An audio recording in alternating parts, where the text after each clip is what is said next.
dalam sekilas redaksi semawon.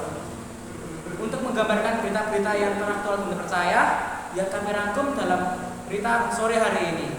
Kita ke berita yang pertama, yaitu ada berita tentang cuplikan dan wawancara kegiatan ekstrakurikuler di SMA 8 Surakarta. Kita ke cuplikannya.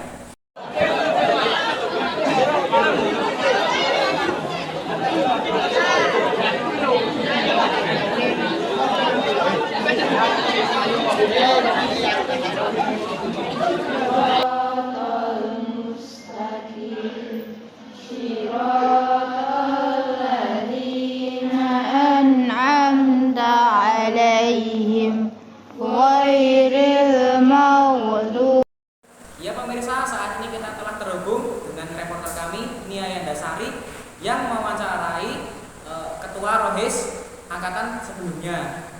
Itu kita langsung saja ke Nia Yandasari. Baik pemirsa, di sini saya sudah bersama dengan narasumber kami yaitu Bapak Thohir. Halo Bapak Thohir, gimana kabarnya Pak? Alhamdulillah, baik. Baik ya. Jadi di sini kami mau sedikit bertanya-tanya nih Pak mengenai ekskul Rohis yang ada di SMA Negeri 8 Surakarta. Oh boleh, silakan. Yang pertama tuh kami mau bertanya nih. Jadi apa aja sih Pak kegiatan-kegiatan yang ada di ekstrakurikuler Rohis di sini tuh? Kegiatan anak-anak Rohis di SMA Negeri 8 Surakarta itu cukup banyak. Yang pertama adalah bersih-bersih masjid. Itu juga menjadi agenda dari anak-anak Rohis untuk agar masjid yang digunakan jamaah di SMA Negeri 8 ini tetap bersih, terjaga kebersihannya, kesuciannya dan sebagainya. Yang kedua adalah pengajian akbar. Setiap ada momen-momen pengajian, nanti anak-anak Rohis juga diminta untuk menyiapkan kepanitiaan dan membantu kinerja dari guru untuk menyiapkan pengajian di Jumat religi. Selain itu juga menyiapkan untuk persiapan sholat Jumat dan juga menyiapkan nasi Jumat berkah dan sebagainya. Dan masih banyak lagi agenda-agenda anak-anak Rohis juga, yang mana tentunya itu untuk memajukan nilai Islami, mensyiarkan nilai Islami di SMA Negeri 8 Surakarta. Intinya itu. Masya Allah, mulia sekali ya Bapak ya. Oke, kita lanjut lagi ke pertanyaan yang kedua.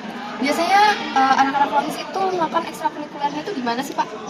Macam-macam, tapi memang kebanyakan itu terpusat di masjid tercinta kita, Masjid SMA Negeri 8 Surakarta ini, yang bahkan kalau anak-anak Rohis rapat pun juga di teras masjid. Ketika ada pengajian untuk anak-anak Rohis pun juga nanti di sekitar masjid. Intinya kita terpusatkan di masjid. Tapi kalau dikiranya menggunakan tempat yang lebih luas seperti pengajian akbar, kita biasanya menggunakan di halaman depan SMA Negeri 8 Surakarta seperti itu. Oke, selanjutnya kita agak sedikit flashback nih Pak. Jadi pertama kali ekskul Rohis itu didirikan itu kapan sih Pak?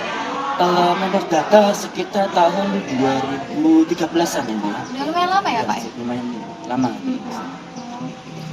Terus kalau untuk pembina Rohisnya yang sekarang ini siapa nih Pak? Kalau untuk sekarang pembina Rohisnya kebetulan diampu oleh Bapak Muhammad Abdul Rafiq ya, sebagai guru pendidikan agama Islam juga di SMA Negeri 8 Surakarta ini. Kemudian beliau diamanai untuk membimbing anak-anak Rohis agar semakin lebih maju seperti itu.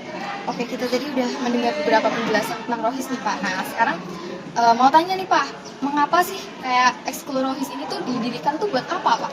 Ya, tentu saja yang pertama adalah mensyiarkan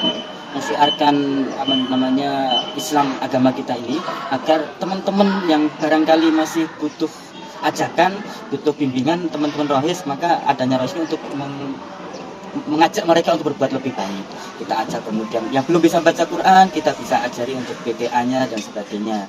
Makanya intinya adalah bagaimana syiar agama Islam ini bisa sampai ke teman-teman yang belum paham, yang masih butuh pengetahuan tentang Islam lebih dalam. Kita anak-anak Rohis terbuka untuk membantunya. Intinya begitu. Berarti ekskul Rohis ini benar-benar terbuka banget ya Pak? Ya, baik, terbuka sekali bagi anak-anak yang belum bisa membaca Quran. Anak-anak Rohis siap membantu untuk bisa membaca, mengkaji bareng dan sebagainya. Intinya mengajak ke surga bareng-bareng gitu, karena surga itu kan luas gitu. Insya Allah. Oke, untuk yang terakhir nih Pak, jadi kita flashback lagi nih Pak. Gimana sih kayak sejarahnya? Kok bisa sih ekskul Rohis ini didirikan di SMA Negeri 8 Surakarta?